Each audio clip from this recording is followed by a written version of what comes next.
എനിക്ക് ഒരു തന്തയേ ഉള്ളൂ, അത് ബഹുമാനപ്പെട്ട നരേന്ദ്രമോദിജി തന്നെയാണ്. How many mummies and daddies do you have? I want the complete list before sunrise. എന്റെ പൊന്നു ദൈവമേ, പൂഞ്ഞാറിലെ തോറ്റ MLA കൊണ്ട് തോറ്റു സ്വന്തം അപ്പനെ വരെ മാറ്റി പറയുന്ന ഒരു രാഷ്ട്രീയക്കാരൻ ഇങ്ങേര് മാത്രമേ കാണുകയുള്ളൂ. നിങ്ങൾ ഇതൊന്ന് കേട്ടു നോക്കിക്കേ. ഞാൻ ദൈവത്തെ സാക്ഷ്യപ്പെടുത്തി നിങ്ങളോട് കാര്യം പറയട്ടെ, ഇലക്ഷൻ ഫണ്ട് എന്താണെന്ന് പോലും എനിക്കറിയില്ല. ഇപ്പൊ നമ്മുടെ റിപ്പോർട്ടർ ചാനലുകാരനൊരു അതിനൊന്ന് ടേക്കപ്പ് ചെയ്തു. അധികമൊന്നുമില്ല, 2-3 പിരി എവിടെ റിപ്പോർട്ടർ ചാനലുകാരൻ എനിക്ക് വിരോധന പത്രക്കാരനല്ല, ഞാൻ എതിർക്കുന്നില്ല.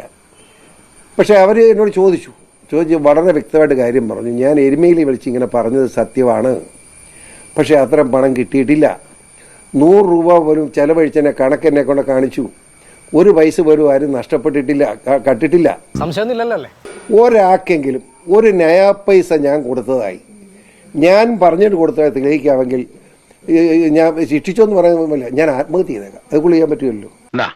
എന്റെ മുമ്പ് തൂങ്ങിച്ചത് സാറിങ്ങനെ ജീവിച്ചിരിക്കണമെന്ന് ഞങ്ങൾക്കാർക്കും ഒരു താല്പര്യവും ഇല്ല. ഒരു മലയാളികൾക്കും താല്പര്യം ഉണ്ടെന്ന് എനിക്ക് തോന്നുന്നില്ല. ബാക്കിയൊന്നും കേട്ടെ.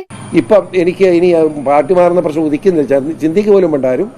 എനിക്ക് ഒരു തന്തയേ ഉള്ളൂ, അത് ബഹുമാനപ്പെട്ട നരേന്ദ്രമോദിജി തന്നെയാണ്. മാറുന്ന പ്രശ്നമില്ല. ഇത്തവണ 36,112 വോട്ട് കിട്ടിയത് 2,900 36,000 ആയെന്ന് നോക്കണം. വെറുതെ കിട്ടിയതാണ്. അത് പല കാര്യഘടകങ്ങളുണ്ട്. പിന്നെ ഞാൻ നിങ്ങൾ പച്ചക്കാണ്, ഞാൻ BJP ചേർന്ന് വെറുതെ ചേർന്നതല്ല. സാർ ഓടി നടന്ന് വോട്ട് പിടിച്ചു, ഓടി നടന്ന് തോറ്റു. മലയാളികൾക്ക് വിവരം ഉണ്ടായിരുന്നോണ്ട് സാറ് പൊട്ടി. അല്ല സാറ് ഒരു സംശയം ചോദിച്ചോട്ടെ, സാറിനോട് ആര് പറഞ്ഞു ഈ 4 കോടിയൊക്കെ പറ്റിച്ചെന്ന്? തോറ്റു കഴിഞ്ഞാൽ എരുമേലി ഒരു കമ്മിറ്റി ചെന്ന് 2 BJP സ്ട്രോങ് ആളുകൾ, അതാ രസം.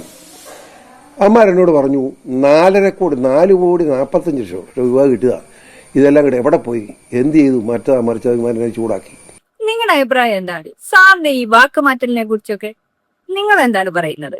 എന്താണെങ്കിലും PC ജോണിന് ഇഷ്ടമില്ലാത്തവരുണ്ടെങ്കിൽ ലൈക്ക് ചെയ്യുക. പുള്ളിയുടെ ഈ ടോട്ടൽ ഡയലോഗ് ഒക്കെ കേട്ടപ്പോ എനിക്ക് ഓർമ്മ വന്നത് ഇസീന. നിന്റെ തള്ളക്കാൻ വിളിക്കാത്തതേ നിനക്ക് തന്തയില്ലാത്തോണ്ടാ കേട്ടോടാ.